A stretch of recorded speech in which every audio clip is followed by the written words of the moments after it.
What's up, gulaman? Alright, so weekly update natin at mag-update tayo ng last week progress natin. Yan. So, simulan natin sa ating handbook. Yan, yung aking handbook ay level 39 na may 11k max HP at 505 na attack. No? Tapos 385 magic attack. So, ang goal this week ay mag 600 attack na. At syempre madagdagan din ng siguro kahit 400 yung magic attack. Yan. Tapos yung, di ba laging tinatanong, F2P pa ba yan? O yan, big cut credit natin ay 0. Yan. Tapos iba pang stats na importante. Yan. Attack 55, magic attack 3196. Tapos penetration 40%, 23% magic penetration, critical 66, crit damage 5%, damage 29, physical damage 31, ignore defense 77, refine attack 681, magic damage 23%, magic damage increase 25%, ignore MDEF 25%, magic reduction, refine magic attack 368, ignore MDEF 25. Yan. So, yan. Kaya ganyan yung stats niyan dahil naka full buffs ako. Yan. Kompleto yung aking buffs dito. Tapos syempre pagka ano pa yan? Naka-prepare for elite na pala. Pero hindi yan ang ating topic today. No? Ang pag-uusapan natin kung paano i-build yung PvP na instance slash. Yan, punta tayo sa PvP. Siyempre sa PvP, ang gamit kong stats ngayon yung balance, no? 60-60, 59-60. Pwede mo itong gayahin, pwede hindi. Diba? Kung gusto mong mag-glass cannon, strength, int lang, okay lang din. Wala namang kaso dyan. Diba? Kasi meron naman tayong anti-fatal. Tapos HP 243. Pag PvP, mababa lang yung aking attack pagka PvP for 7 lang at 2672 magic attack. Tapos hit rate 460 pagka naka-prefer for elite ay 570. No? Tapos syempre umabot pa yan ng 600 pagka may iba pang mga buffs ang kaparty natin. No? Tapos syempre magic tag dito, penetration din yung ginagamit kong food buffs, hindi yung damage to player kasi nga dalawa yung magbe-benefit sa atin doon, yung magic penetration at penetration. Yan. Tapos ignore defense ko lagpas na ng 100% kapag ka PvP. So sa tingin ko yung isa kong moral ay papalitan ko ng ignore MDEF o di kaya yung reduction na lang. Pero parang gusto ko mag-ignore MDEF. Yan. Tapos Aesir, no? Importante sa Aesir ang PvP. Yan, punta tayo sa Aesir. Sa Aesir, syempre, katulad din ng ginagamit mong pang PvE, meron pala akong sobra dito na hindi ko pa nailalagay. Unang-unang priority mo dyan yung overbrand damage, di ba? Pero mas magandang unahin lagyan yung inspiration blessing para tuloy magkakadikit yung ano niya, yung mga nodes na lalagyan mo. So inspiration blessing lagyan mo yan, 5 yan. Tapos ang kasunod niyan yung overbrand yan, lagyan mo 1, 2, 3, 4, 5, 6, 7 ata yan, lagyan mo lahat. Tapos ignore depth, lagyan mo 5. So, pag nilagyan mo yan, wala ka ng problema. Diba? Okay ka na. Pwede ka na. Pwede nang kahit wag ka na maglagay. Lalagyan mo na lang Dying Recovery para dun sa healing. Tapos, yung Furious Rage. Yan, Furious Rage. 2. Tapos, yung Furious Rage na skill ba? Pangatlo. Yan. Tapos, yung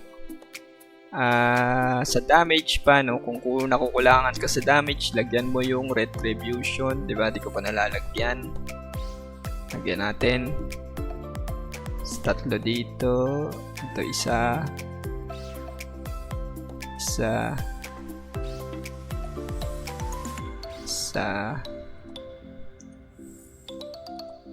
Yan. Tapos syempre, pag nalagyan mo na yung lahat, ang pwede mo pang damage na pwedeng lagyan yung Spear Mastery. No, kasi wala ka na masyadong kailangan dito eh, no. Kung gusto mo ng defense, Fearless Armor, pwede mo lagyan. Pero sa tingin ko hindi na siya kailangan. No, tapos ang lalagyan mo na lang sa mga sobra mo, halimbawa may mga sobra kang 8,900 na country. Di ba, lagyan mo dyan Refine Attack tsaka Hit. Diba? Yun lang dalawa, no.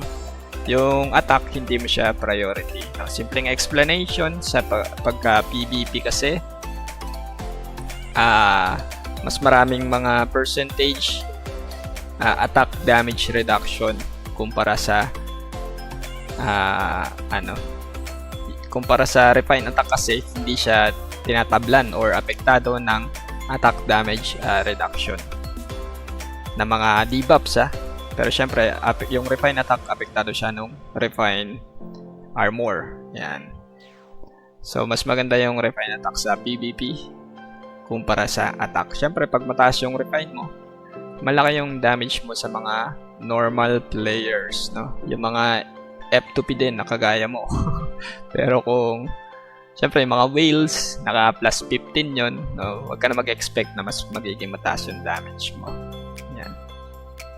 Tapos syempre yung mga sobra mo, pag nalagyan mo na lahat ng Refine Attack at Hit Rate, di ba? Yung mga sobra mo, doon mo ilagay sa attack, di ba?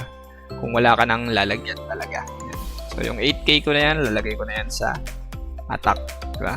Pwede mo lagay sa Magic Attack or Refine Magic Attack, di ba? Pwede yun. Yan. So yun lang, no, for our Aesir. Tapos syempre ang PvP gears mo pagka 6v6 ganyan. Tapos pagka pagka PvP yung mga guild rentals ang gamit ko, ito.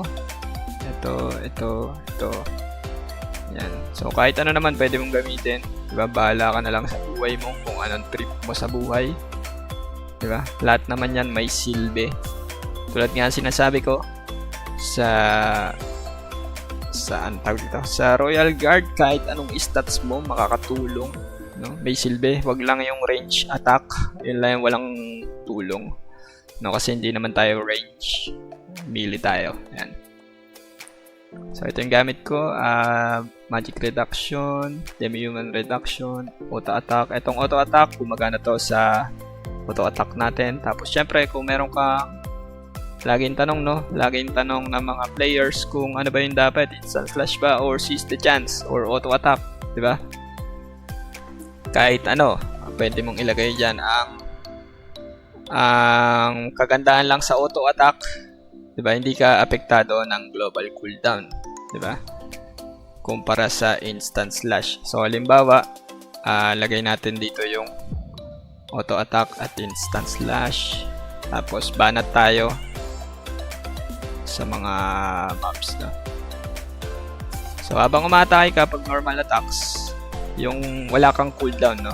Walang cooldown yung mga skill mo. Pero pagka so malaya kang gamitin yung endure, yung kung ano pang mga pwedeng gamitin, di ba? Hindi katulad pagka instant slash, yung pati yung iba mong skill ay apektado ng global cooldown. Although mabilis lang naman yung cooldown, pero syempre mas okay pa rin kung meron kang quick cast na skill na kailangan mo, tulad nung Furious Rage. Although yung Furious Rage naman ay magagamit mo siya kahit apektado ka ng debuff, di ba? Para lang mas mabilis yung iyong reaction, no? Mas goods yung auto attack sa mga players, mabibilis pumindot, or yung may quick reaction time. Pero kung hindi naman, okay lang din naman gamitin yung instant slash. Yan. So, yung instant slash na skill naman ay apektado rin siya nung seize the chance na passive.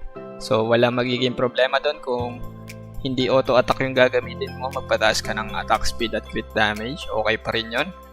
Pero, ang pinagkaiba lang nila, yung auto-attack ay apektado ng auto-attack damage increase sa ating stats, at yung instant slash na skill ay apektado ng skill damage percentage. So, kung auto-attack ka, syempre ang tanong mo dyan, edi dapat pala pag auto-attack ako ay hindi na ako gumamit ng skill damage percentage, no? Pwede mo pa rin siyang gamitin dahil yung etong amulet counter, yung auto guard neto na may instant slash ay apektado ng skill damage. Ayan. Kaya hindi ibig sabihin na auto-attack yung iyong napiling ilagay sa iyong auto slot ay magiging basura na yung skill damage, no?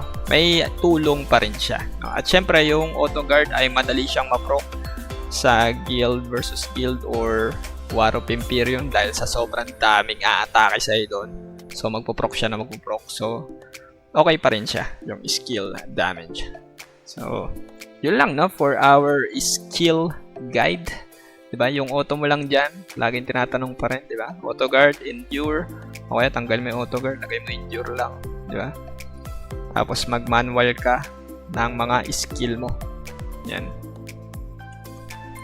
So yun lang, no, for our video PvP build guide at weekly update. At kung nagustuhan mo tong video na ito, diba? Sana mag-subscribe kayo at kita-kits next video. Bye-bye!